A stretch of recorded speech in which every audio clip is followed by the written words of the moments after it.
দেখো, তোমাদের সামনে এই যে বইটা দেখতে পাচ্ছ, এই বইটার নাম হচ্ছে কার্তুজ। যারা তোমরা ওয়েস্ট বেঙ্গল পুলিশের পরীক্ষা দেবে তাদের জন্য কিন্তু ভেরি ইম্পর্টেন্ট বই। এই বইতে একদম ইতিহাস, ভূগোল, বিজ্ঞান, পলিটি, ইকোনমি, গণিত, রিজনিং, ইংরেজি, স্ট্যাটিক জিকে, পশ্চিমবঙ্গের জিকে, কম্পিউটার এবং বিগত বছরের প্রশ্ন রয়েছে 10টা। এবং তোমরা এই ভিডিওটার পরেই দেখতে পাবে যে কতজন আমাদের ছাত্রছাত্রীরা অলরেডি এই বইটা অর্ডার দিয়ে দিয়েছে এবং সেটার প্যাকেজিং এর কাজ চলছে এবং তোমাদের বাড়িতে 7 থেকে 8 দিনের মধ্যে এই বইটাকে পৌঁছে দেওয়া হবে। জাস্ট বইটার জন্য নেওয়া হচ্ছে 370 টাকা।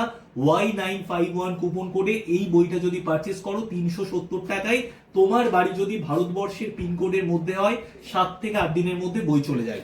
খুব ইম্পর্টেন্ট বই এবং খুব মোটা বই। প্যাকেজিং এর সময় দেখতে পাবে বইটা কতটা সাইজে, মোটা 4500-এর ওপরে এমসিকিউ রয়েছে এবং প্রত্যেকটা কোশ্চেনের ডিটেলসে অ্যান্সার দেওয়া আছে। রিজনিং বলো, তুমি ইতিহাস বলো, ম্যাথ বলো, ইংরেজি বলো, প্রত্যেকটা কোশ্চেনের অ্যান্সার খুব ডিটেলসে দেওয়া আছে। খুব ইম্পর্টেন্ট বই। পুলিশের পরীক্ষার্থী যারা নাও তারাও এই বইটা কিনে নাও, কারণ এই বই থেকে জিকে জিএস অন্যান্য পরীক্ষায় কমন পাবে। ওকে, তো বইটা অবশ্যই পারচেস করে নাও।